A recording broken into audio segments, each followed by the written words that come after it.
Welcome students in my YouTube channel. Today we will start chapter 2, 5-year plan in India, goals and achievements. It is the first part of this chapter. I will upload all the chapter in 2-3 parts. Hope you are enjoying. Let's start the chapter. First of all, here are some points which we will cover in this point. Number first, what is economic planning? तो सबसे पहले हम पढ़ेंगे economic planning क्या है. Second है need for planning in India. Second third point है directive planning and comprehensive planning. इनके बीच का डिफरेंस हम देखेंगे. और नेक्स्ट जो है टाइप्स ऑफ इकोनॉमी, जो इकोनॉमी के डिफरेंट टाइप्स है, capitalist, socialist and mix economy. Next point है long period and short period goals of planning in India. Then next point feature of economic policy presided under planning till 1991.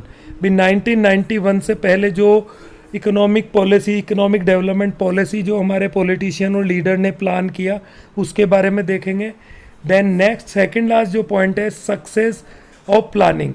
क्या है जो भी success story इस planning का था वो हम इस सेक्शन में डिस्कस करेंगे.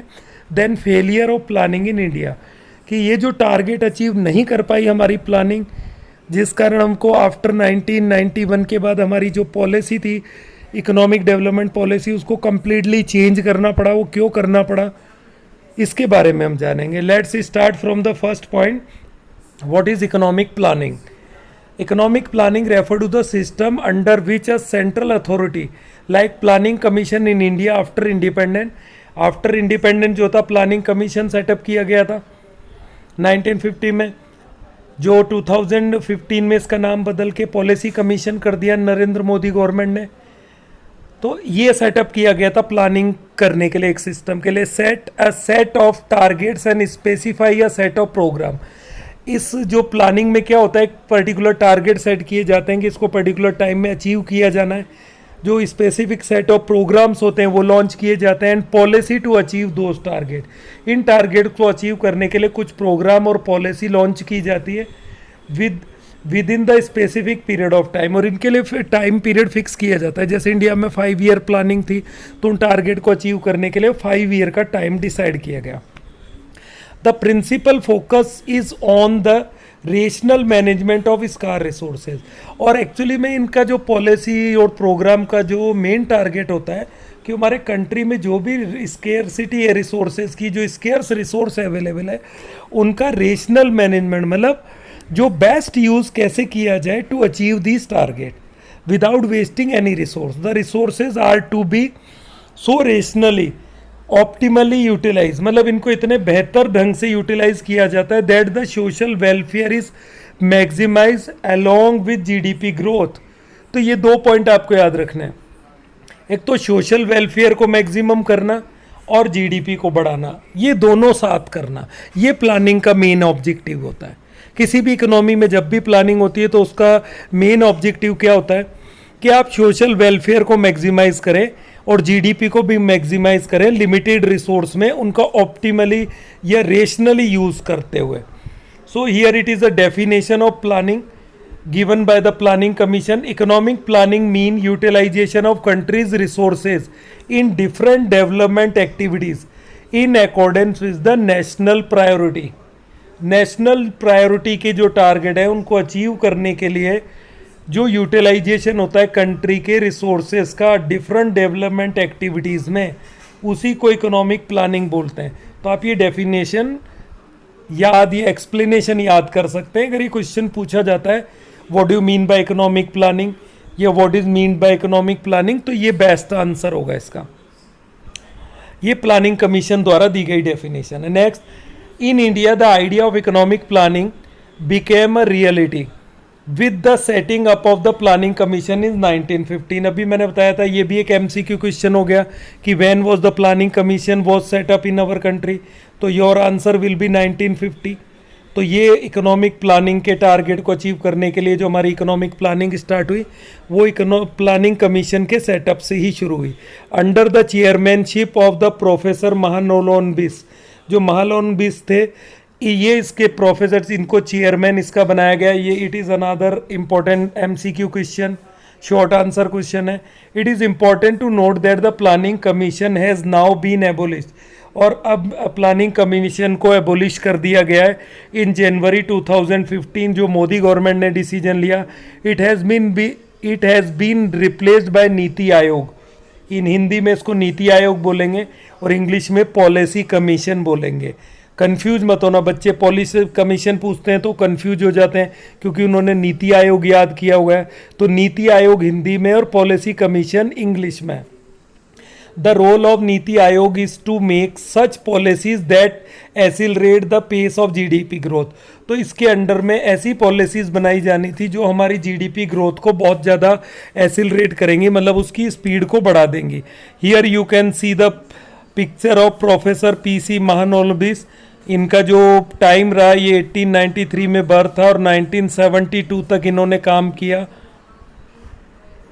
Next page, in the Indian Constitution reference to the economic and social planning exists in the concurrent list. And what is the concurrent list?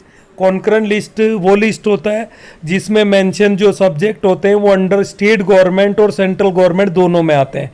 तो मतलब जो डेवलपमेंट का काम है वो स्टेट गवर्नमेंट की जिम्मेदारी भी है और सेंट्रल गवर्नमेंट की, दोनों मिलके यहाँ काम करते हैं। ऑफ द 7th शेड्यूल, तो हमारे कॉन्स्टिट्यूशन का जो 7th शेड्यूल है वहाँ जो इसका रेफरेंस मिलता है, और इसको डेवलपमेंट जो है reference to economic and social जो प्लानिंग है ये कॉन्करेंट लिस्ट में आता है। It is another important short question, MCQ, fill in the blanks, किसी भी फॉर्म में पूछा जा सकता है। यहाँ एक बॉक्स दिया गया है, economic and social sphere of comprehensive planning. Comprehensive planning के सोशल स्पीयर्स क्या है और economic. In India first point, planning covers economic as well as social sphere areas of activities. ये इकोनॉमिक डेवलपमेंट में सोशल स्पीयर को भी cover करती है हमारी प्लानिंग इंडिया में। सेकंड पॉइंट है agriculture, industry, transportation and trade are the example of economic sphere. Economic sphere के जो एग्जाम्पल हैं एग्रीकल्चर, इंडस्ट्री, ट्रांसपोर्टेशन है और areas of planning. Third point है education, health and housing are the principal example of social sphere, और social sphere के example ही हैं। ऊपर वाले तो इकोनॉमिक स्पीयर के एग्जाम्पल हो गए, ये एग्जाम्पल पूछे जा सकते हैं कि which of the following is the example of economic sphere of economic development in India. तो कोई ऐसा दिया होगा एग्रीकल्चर, इंडस्ट्री, ट्रांसपोर्टेशन। अगर एजुकेशन, हेल्थ और हाउसिंग दिया हुआ है तो ये सोशल स्पीयर हुआ। तो आपको काफ़ी बारीकी से इसको पढ़ना है क्योंकि लास्ट ईयर जो MCQ fill in the blanks का आइडिया अडेप्ट किया गया है सीबीएसई ने अपने क्वेश्चन पेपर में 12th में, तो ये इंपॉर्टेंट हो जाते हैं आपके लिए। लास्ट इसका पॉइंट है planning that cover both the social and economic sphere of growth is called comprehensive planning. और जो कॉम्प्रिहेंसिव प्लानिंग होती है इसमें बोथ जो है सोशल और इकोनॉमिक स्पीयर को कवर किया जाता है, उसको कॉम्प्रिहेंसिव प्लानिंग बोला जाता है। तो it is another important question, comprehensive planning क्या है? A planning, development planning of economy in which both the sphere social as well as economic sphere is covered, वो अपने पास कॉम्प्रिहेंसिव प्लानिंग होगी। You can ask your problem anytime by commenting in comment section. अब next आता है need for planning in India. Why do we need a planning, economic planning in India? ये एक important question होता है। अब इसका कारण क्या है, हमने पढ़ा था what was the condition of Indian economy at the time of British rule in India. तो स्टार्ट करते हैं इसको। India inherited from the British a backward and stagnant economy. Inherit मतलब विरासत में मिली कैसी इकोनॉमी? अंग्रेजों से बैकवर्ड और स्टेगेंट इकोनॉमी मिली। अब बैकवर्ड और स्टेगेंट इकोनॉमी क्या है, चैप्टर 1 में हमने पढ़ा इसको डिटेल में। It was backward as the level of output and productivity very low. अब ये बैकवर्ड थी क्योंकि इसका आउटपुट लेवल बहुत कम था और प्रोडक्टिविटी एग्रीकल्चर हो चाहे इंडस्ट्री सेक्टर हो चाहे टर्सरी सेक्टर हो बहुत कम थी। And it was stagnant as the GDP growth was trendy extremely low. GDP growth भी बहुत कम थी, बहुत ज़्यादा लो थी। That is why it was called stagnant economy also. तो बैकवर्ड तो इसकी प्रोडक्टिविटी लो थी और आउटपुट बहुत कम था, इस कारण थी। और स्टेगेंट का रीज़न ये था कि इसकी जीडीपी ग्रोथ बहुत लो थी। Such an economy could not be left to the market forces of supply and demand to trace is path of the growth and development. तो इस तरीके की इकोनॉमी को आप, जो मार्केट इकोनॉमी होता है, जिसमें मार्केट फोर्सेस सप्लाई और डिमांड वर्क करते हैं, उस पे नहीं छोड़ा जा सकता है। इसका मतलब जो पब्लिक सेक्टर अंडरटेकिंग था, गवर्नमेंट को सारा जो काम था डेवलपमेंट का वो अपने हाथों में लेना था। It needed a big push of the investment, इसको एक बड़ा पुश चाहिए था इन्वेस्टमेंट का, और इतना ज़्यादा कैपिटल तो सिर्फ गवर्नमेंट ही इन्वेस्ट कर सकता है, प्राइवेट उस टाइम में किसी भी प्राइवेट जो बिजनेसमैन था, इंडस्ट्रियलिस्ट था, उसके बस की बात नहीं थी कि इतना पैसा इन्वेस्ट करके हमारी इकोनॉमी को बैकवर्ड स्टेट से आगे बढ़ाना, डेवलपिंग स्टेज में ले जाना। Today our economy is developing economy, तो उस बैकवर्ड से और स्टेगेंट से आने में हमको 70 साल लग गए। Supported by the government, hence the resources to economic planning, और गवर्नमेंट को इसी कारण से एक रिसोर्सेज को देखते हुए, स्कार्सिटी ऑफ रिसोर्सेज को देखते हुए इकोनॉमिक प्लानिंग करनी थी। तो ये पैराग्राफ है, ये आंसर है, why do we need economic planning in India. छोटा सा आंसर है, इंटरेस्टिंग आंसर है, hope you are understanding.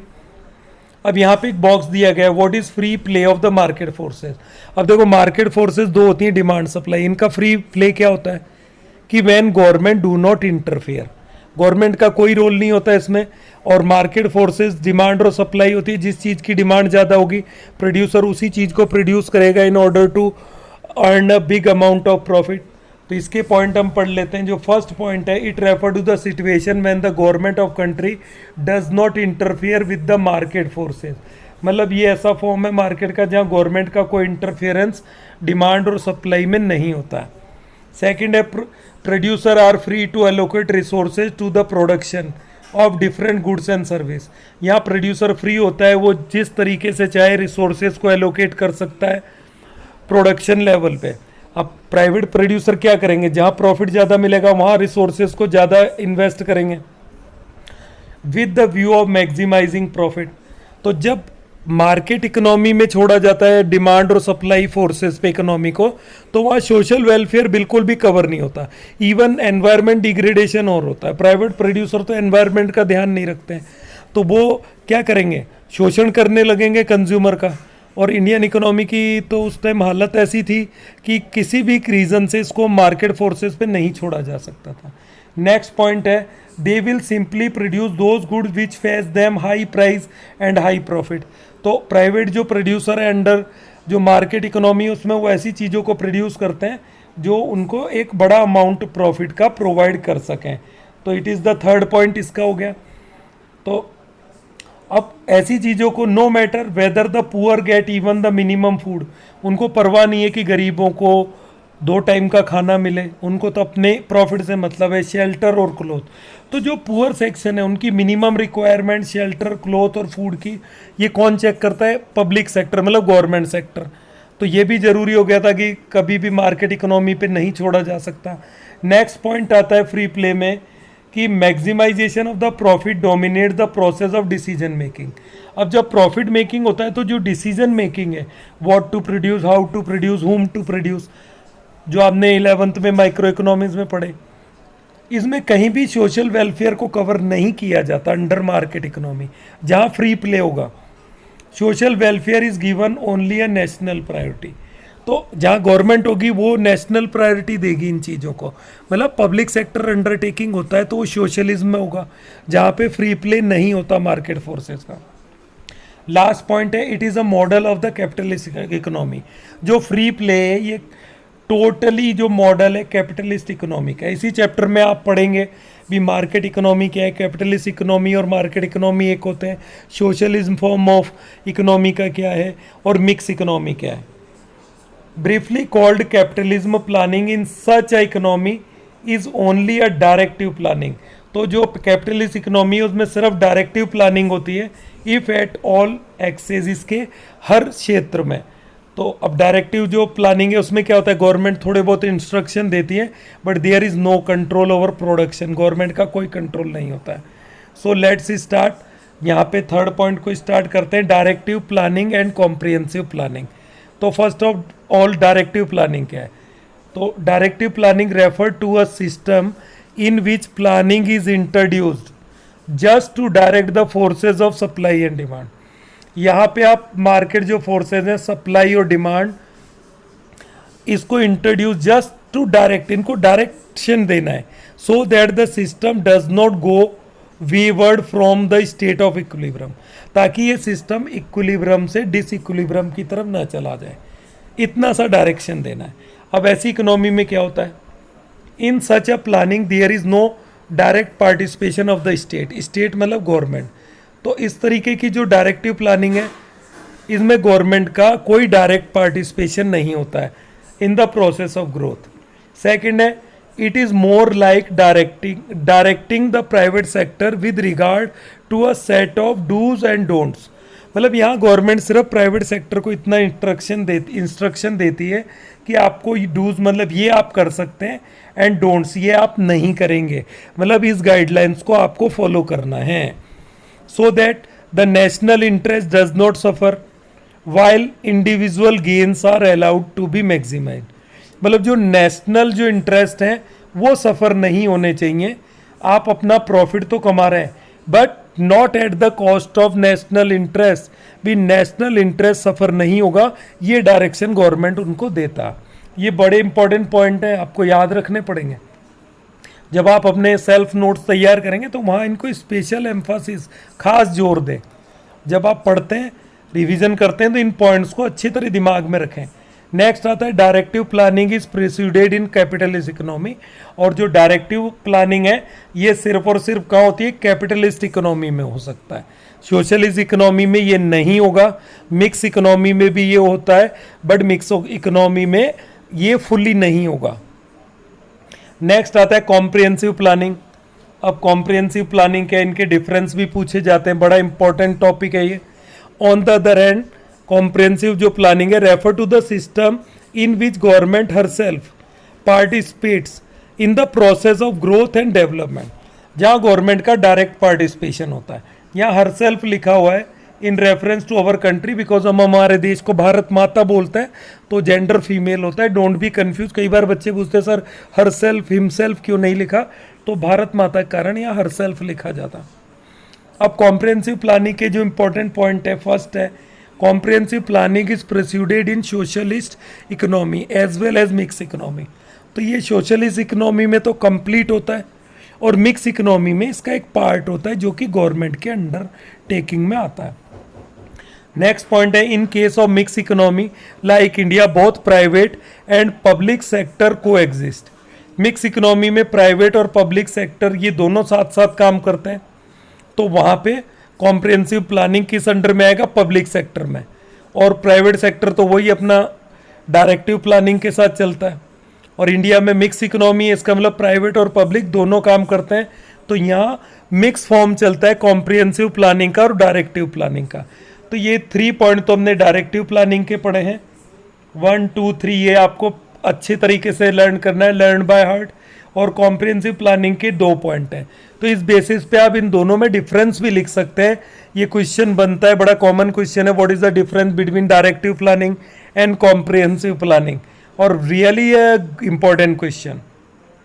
Next page जो कॉम्प्रिहेंसिव प्लानिंग का 3rd पॉइंट है, while individual gains are allowed to be maximize. Mix economy में एक तरफ तो जो है मैक्सिमाइज करना, जो प्रॉफिट है इंडिविजुअल गेन को अलाउ किया जाता है अंडर कैपिटलिज्म, और सोशल गेन्स और कलेक्टिव जो गेन्स है are fostered through the direct participation of the state. मतलब मिक्स इकोनॉमी में एक पार्ट तो होता है प्राइवेट के पास, प्राइवेट जो प्रोड्यूसर है उनके पास, तो वहाँ तो प्रॉफिट मैक्सिमाइज करते हैं अपना, और जो सेकंड पार्ट जो गवर्नमेंट के अंडर में आता है वहाँ सोशल वेलफेयर को फोस्टर किया जाता है, उस पर जोर दिया जाता है। अब अपना ये पॉइंट आता है टाइप्स ऑफ इकोनॉमीज। अब इकोनॉमी की जो मेजर जो टाइप्स है, मेजर क्या 3 ही टाइप्स हैं वर्ड में, पहला कैपिटलिज्म है, दूसरा सोशलिज्म है एंड मिक्स इकोनॉमी। इन तीनों को देखते हैं 1 बाय 1, ये भी रियली इंपॉर्टेंट है। Let us understand the concept of capitalist, socialist and mix economy. This will help us in having a comprehensive view of goals and objective of planning. इससे हमको जो इंडिया में प्लानिंग थे उसके गोल और ऑब्जेक्टिव्स को समझने में मदद मिलेगी, क्योंकि इंडिया में मिक्स इकोनॉमी है। अब मिक्स इकोनॉमी में क्या होगा, कैपिटलिज्म और सोशलिज्म दोनों शामिल है, तो जब तक आप इनके मेरिट डिमेरिट और इनके फीचर्स नहीं पढ़ेंगे तो वो थोड़ा समझने में प्रॉब्लम हो सकती है। First, capitalist economy. A capitalist economy is defined as one in which means of production are owned by individuals. यहाँ मीन्स ऑफ प्रोडक्शन, मीन्स का मतलब होता है रिसोर्सेज, मीन्स मतलब क्या होता है रिसोर्सेज, RESOURCES। तो कई बच्चे कंफ्यूज हो जाते हैं, मीन्स मतलब क्या हुआ, रिसोर्सेज हुआ। और प्रोडक्शन जो है ये इंडिविजुअल हाथों में होते हैं, मतलब प्राइवेट ओनर के इसके मालिक होते हैं, ओनर है। And the individual are free to take their economic decision. अब जो इकोनॉमिक डिसीजंस है ना वो क्या होते हैं, what to produce, how to produce, whom to produce. ये आपने माइक्रो इकोनॉमिक्स में 11th स्टैंडर्ड में पढ़ा है। As guided by the principle of profit maximization. और इनके जो तीनों डिसीजंस है, what to produce, how to produce, whom to produce, ये डिसीजन किस बेस पे लिए जाते हैं, प्रॉफिट मैक्सिमाइजेशन के बेस पे लिए जाएंगे। अब फीचर्स क्या है कैपिटलिस्ट इकोनॉमी के, इसको देखते हैं। The silent feature of capitalist economy are as under. इसके जो फीचर्स हैं वो क्या है, there is a private ownership of the means of production. जो मीन्स ऑफ प्रोडक्शन है, प्रोडक्शन के जो भी रिसोर्सेज हैं ये प्राइवेट ओनरशिप होती है इनका। Second, means of production are used in a manner, और इन रिसोर्सेज को, इन मीन्स को ऐसे इस्तेमाल किया जाता है इस तरीके से, such that the profits are maximise, ताकि जो प्राइवेट ओनर है उनका प्रॉफिट ज़्यादा से ज़्यादा हो पाए। थर्ड पॉइंट है the role of the government is largely confined to the maintenance of law and order. और गवर्नमेंट का जो रोल है वो लिमिटेड होता है, कहाँ तक होता है, गवर्नमेंट सिर्फ इतना सा देखती है कि लॉ एंड ऑर्डर जो है वो मेंटेन रहे, किसी भी तरीके का जो पीस एनवायरनमेंट है वो क्रिएट रहे, जैसे आतंकवादी हमला नहीं हो, लोग शांति से रहें। Here you are seeing the capitalist economy a picture. तो आपने यहाँ एक जो डेमो देखा है इसका, यहाँ आप डिमांड और सप्लाई देख पा रहे हैं। तो डिमांड खूब सारी है और यहाँ सप्लाई कम होगी। अगर सप्लाई कम है और डिमांड ज़्यादा है तो इससे क्या होगा, रुपीज़ जो है ये ऊपर जाएगा, प्राइस राइज होगा, इन्फ्लेशन। और इससे क्या होता है, जो प्राइवेट ओनरशिप है उनका प्रॉफिट मैक्सिमाइज हो जाता है। तो this diagram is enough to understand everything. मतलब ये डायग्राम सब कुछ अपने आप में बयान कर रहा है कि रुपीज़ ऊपर जा रहा है, मतलब जो कीमत है, price level of the goods and services is so high in this economy. इसी से तो प्रॉफिट ज़्यादा होगा। और जो प्रोड्यूसर है वो सप्लाई को कंट्रोल करके रखते हैं और प्राइस बढ़ाते जाते हैं क्योंकि डिमांड बहुत ज़्यादा है। यस, नेक्स्ट मेरिट, जो मेरिट है इसका, जो प्रिंसिपल मेरिट है, the principal merit of this system मतलब कैपिटलिस्ट इकोनॉमी का is that it promote self interest, profit are maximised and GDP growth is accelerated. और कैपिटलिस्ट इकोनॉमी में जीडीपी ग्रोथ बहुत तेजी से होता है क्योंकि यहाँ सेल्फ इंटरेस्ट की बात है। तो प्राइवेट ओनर बहुत ज़्यादा इन्वेस्टमेंट करते हैं, प्रॉफिट कमाते हैं, फिर उसका री इन्वेस्ट करते हैं, फ्यूचर में इन्वेस्टमेंट बढ़ता जाता है, इससे जीडीपी बढ़ता है। ठीक, अब डीमेरिट्स आते हैं इसके। जो डीमेरिट्स हैं, the principal demerit of this system is that it ignores collective interest. मतलब कलेक्टिव इंटरेस्ट का सोशल जो जस्टिस है वो नहीं रहता, इसमें सोशल वेलफेयर अवॉइड होता है of the society. Only those goods are produce, इसमें सिर्फ उन चीज़ों को प्रोड्यूस किया जाता है विच यील्ड हाई प्रॉफिट, जो हाई प्रॉफिट को प्रोड्यूस कर सकें। Accordingly production is directed to satisfied the need of the rich. मतलब जो रिच पर्सन्स है, rich section of our society है, which can who can afford the high price goods and services, उन्हीं के लिए प्रोडक्शन होता है। लग्जरी आइटम्स का, fridge, cooler, AC, car. The poor people suffered deprivation, तो जो पुअर पीपल है वो कैपिटलिस्ट इकोनॉमी में काफ़ी सफ़र करते हैं। There is a growth without social justice. तो ये कंक्लूजन होता है कि इसमें ग्रोथ तो होता है, जीडीपी तो बढ़ता है, बट सोशल जस्टिस वाला पॉइंट कंप्लीटली अवॉइड हो जाता है। बॉक्स में दिया हुआ है सोशल जस्टिस क्या है। Social justice is achieved when the purpose of economic growth lead to the equitable distribution of income. अब इक्विटेबल डिस्ट्रीब्यूशन का मतलब क्या होता है कि इनकम सभी की बढ़े। अब सभी के बढ़ने का मतलब इक्वल बढ़ने से नहीं है। डॉक्टर और पीएन की इनकम एक साथ नहीं बढ़ सकती, मतलब एक जैसी नहीं बढ़ सकती, इक्वली इंक्रीज नहीं होगा, बट 10% बढ़ा है तो दोनों का 10% बढ़े। अब पीओन का इनकम कम है तो उसका 10% कम होगा, डॉक्टर की इनकम ज़्यादा है तो उसका 10% ज़्यादा होगा। मतलब इफ इनकम इंक्रीजेज देन वो इक्विटेबल इंक्रीज हो, मतलब सभी की बढ़े। ऐसा नहीं हो सिर्फ रिचर सेक्शन की इनकम बढ़ती जा रही है, पुअर सेक्शन की इनकम वहीं बनी हुई है। स्टेगेंट लगा हुआ है। तो ये अपने पास सोशल जस्टिस कब होगा? जब इक्विटेबल डिस्ट्रीब्यूशन हो। कब होगा सोशल जस्टिस? जब इक्विटेबल डिस्ट्रीब्यूशन हो। तो ये पॉइंट याद रखना, एमसीक्यू का क्वेश्चन बन सकता है यहाँ पे। नेक्स्ट आता है सोशलिस्ट इकोनॉमी। अब सोशलिस्ट इकोनॉमी का पिक्चर आपको अलग कहता है कि यहाँ इकोनॉमी का भार क्या होता है? उठा के चला जाता है। ठीक, a socialist economy is one in which there is a social collective और पब्लिक ओनरशिप होता है। मतलब यहाँ सभी रिसोर्सेज का जो ऑनर है, डिसीजन मेकिंग का पावर गवर्नमेंट के पास होता है, और इसको पब्लिक इंटरेस्ट बोलते हैं। जो गवर्नमेंट का है वो पब्लिक का है। Owner of the means of production, मतलब मीन्स ऑफ जो प्रोडक्शन है, जो रिसोर्सेज हैं, ये सब गवर्नमेंट इनका ऑनर होती है। And economic decisions are taken by some central authority, और जो इकोनॉमिक डिसीजन है वो कौन लेता है? Central authority. तो सेंट्रल अथॉरिटी मतलब हमारी गवर्नमेंट है, जिसको हम चुनते हैं डेमोक्रेटिक सिस्टम में, हम वोट देते हैं, गवर्नमेंट हमारी होती है, of the government with the view of maximise social welfare. और गवर्नमेंट ये डिसीजन किस मकसद से लेगी, किस बेस पे लेगी? सोशल वेलफेयर को इंक्रीज करने के लिए। तो कैपिटलिस्ट इकोनॉमी में तो प्रॉफिट मैक्सिमाइजेशन था, सोशलिस्ट इकोनॉमी में क्या है? वेलफेयर मैक्सिमाइजेशन करना है। अब फीचर्स हैं सोशलिस्ट इकोनॉमी के। जो फर्स्ट फीचर है, means of production are collectively owned. ये इनका कलेक्टिवली ओन होता है, मतलब गवर्नमेंट का होता है, पब्लिक का होता है, पब्लिक मालिक होती है इन सब का गवर्नमेंट, क्योंकि पब्लिक तो कभी भी गवर्नमेंट को 5 ईयर के बाद चेंज कर सकती है ना। तो रियल ओनर कौन हो गया? पब्लिक हो गई, सारे रिसोर्सेज का, प्रोडक्शन के जो रिसोर्स हैं उनके मालिक। By the society as whole, मतलब पूरी सोसाइटी का है, हमारे देश का है। और there is a public ownership of the means of production. जो मीन्स ऑफ प्रोडक्शन का ओनरशिप है वो किसके पास है? पब्लिक के पास है। नेक्स्ट जो फीचर है, means of production are used in a manner such that social welfare is maximise. इसको इस तरीके से किया जाता है कि सोशल वेलफेयर इंक्रीज हो सके। मतलब मीन्स ऑफ प्रोडक्शन का यूज कैसे होगा कि सोशल वेलफेयर मैक्सिमाइज हो जाए। थर्ड पॉइंट है, there is a direct participation of the government in the process of production. और सोशलिस्ट इकोनॉमी में जो प्रोडक्शन प्रोसेस है उसमें गवर्नमेंट का डायरेक्ट पार्टिसिपेशन होता है। The role of the government is not merely confined to law and order and defence. तो market economy में क्या था? कैपिटलिस्ट इकोनॉमी, उसका दूसरा नाम क्या है? मार्केट इकोनॉमी है। ये मैं बताना भूल गया था, कैपिटलिस्ट इकोनॉमी का दूसरा नाम क्या है? Market economy. तो मार्केट इकोनॉमी में गवर्नमेंट का रोल था सिर्फ लॉ एंड ऑर्डर और डिफेंस का मामला देखना। और सोशलिस्ट इकोनॉमी में गवर्नमेंट लॉ एंड ऑर्डर और डिफेंस को तो देखती है, उसके साथ जो सारा मीन ऑफ प्रोडक्शन है उसका कंट्रोल भी गवर्नमेंट के पास होता है। ठीक, इसके मेरिट पढ़ाने से पहले मैं एक बार आपको यहाँ दोबारा बता दूं कि जो कैपिटलिस्ट इकोनॉमी है इसका दूसरा नाम क्या है? Market economy.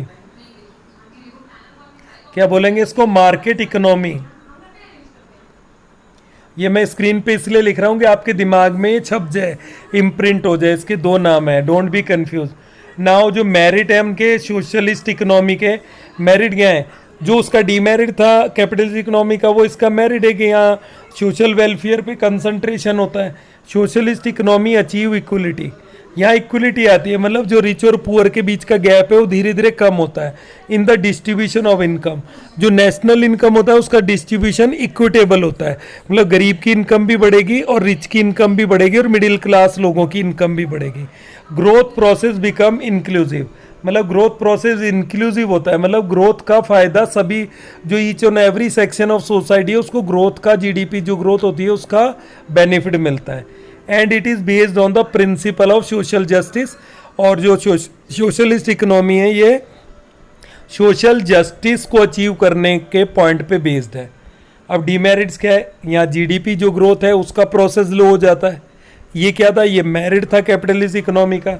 The principal demerit is that GDP growth remain slow process. तो अंडर सोशलिस्ट इकोनॉमी में क्या होता है? सोशल वेलफेयर पे जोर दिया जाता है। तो यहाँ जीडीपी जो ग्रोथ है वो बहुत स्लोली इंक्रीज होता है, बढ़ता है। This is because production is not directed by the principle of profit maximisation, क्योंकि यहाँ जो प्रोडक्शन के जो मीन्स हैं, रिसोर्सेज हैं, उनको आप प्रॉफिट मैक्सिमाइजेशन के व्यू पॉइंट से एलोकेट नहीं करते हो। Instead it is directed by the principle of equity and justice. ये इक्विटेबल डिस्ट्रीब्यूशन और जस्टिस पैटर्न पे एलोकेट होते हैं। It is owing to this demerit that the erstwhile socialist economies like Soviet Union and China. अब Soviet Union और China में socialist economy चलती है। To switch over the market economy from the controlled economy, तो इन्होंने इन socialist economy जो चला करती थी उससे स्विच किया है, कंट्रोल्ड इकोनॉमी में गए हैं, मतलब इसको कंट्रोल किया है जीडीपी ग्रोथ को बढ़ाने के लिए। क्योंकि अगर यहाँ कंप्लीटली सोशलिस्ट इकोनॉमी रहता तो इन कंट्रीज़ की जीडीपी ग्रोथ को इंक्रीज होने में बहुत टाइम लगता है, क्योंकि GDP growth under socialist economy धीरे धीरे बढ़ता है। Now come to the mix economy. अब मिक्स इकोनॉमी क्या होता है? कैपिटलिस्ट इकोनॉमी या मार्केट इकोनॉमी और सोशलिस्ट इकोनॉमी का मिक्सचर है, तो इसके मेरिट डिमेरिट भी मिक्सचर होंगे। अब मिक्स इकोनॉमी क्या होगा? देखो आप पिक्चर में देख सकते हैं, इसमें प्राइवेट सेक्टर भी होता है और पब्लिक सेक्टर भी होता है। ठीक, इकोनॉमी में दोनों कंट्रीब्यूशन करते हैं। A mix economy is the one in which there is a private as well as public ownership. इसमें मतलब कुछ जो मीन्स ऑफ प्रोडक्शन है वो तो प्राइवेट ओनरशिप में होते हैं और कुछ मीन ऑफ जो प्रोडक्शन है वो पब्लिक हैंड में होते हैं। ठीक, production decision are govern by largely by the principle of profit maximisation. जो डिसीजन मेकिंग है लार्जली प्रोडक्शन के, वो प्रॉफिट मैक्सिमाइजेशन के मकसद से किए जाते हैं जो प्राइवेट ओनर करते हैं, but not without the check and balance of social justice.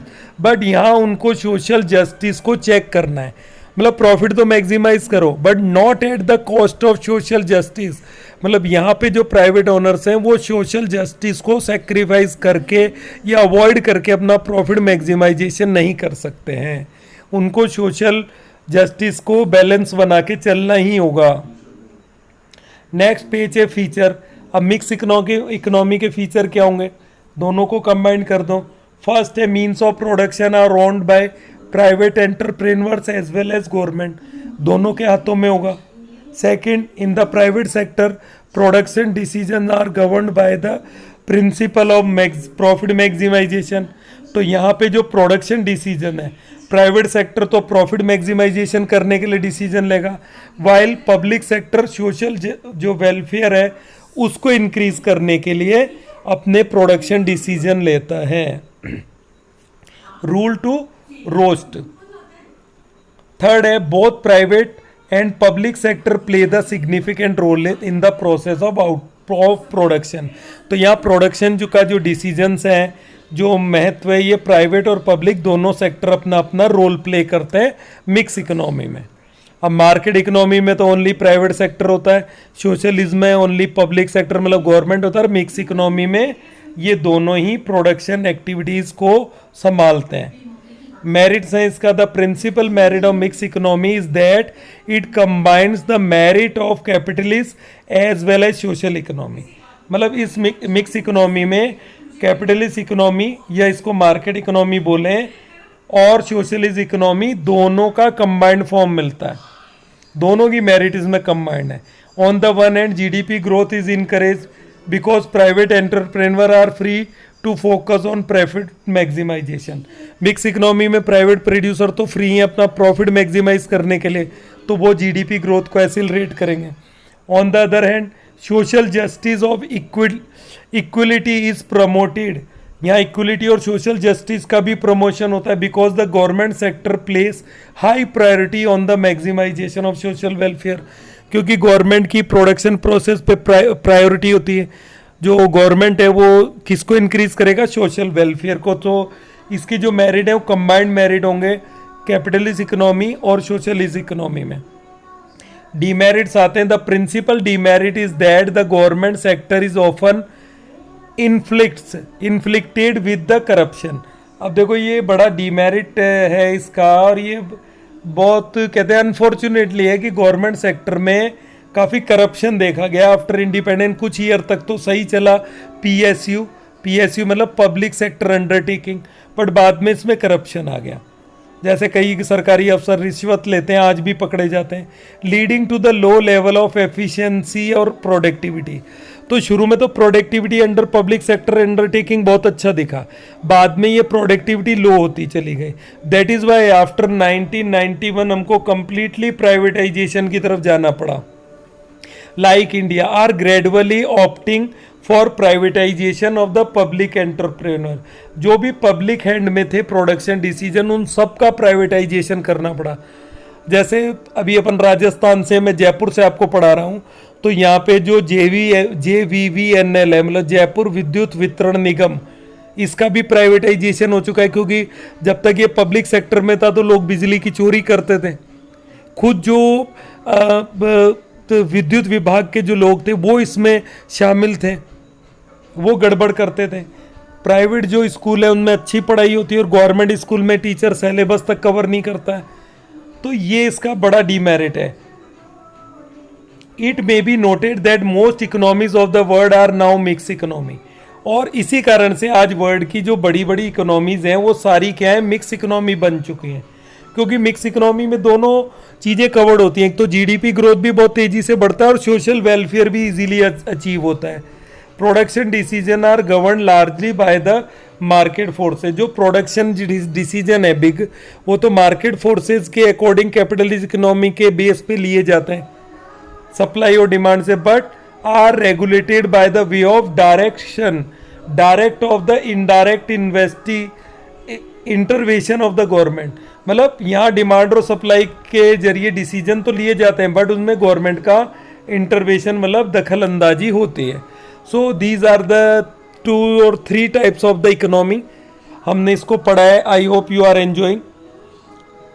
कोई प्रॉब्लम हो तो आप कभी भी पूछ सकते हैं कमेंट करके। मैंने डायरेक्ट अपना कॉन्टेक्ट नंबर भी आपको दिया हुआ है, उस पर भी आप पूछ सकते हैं।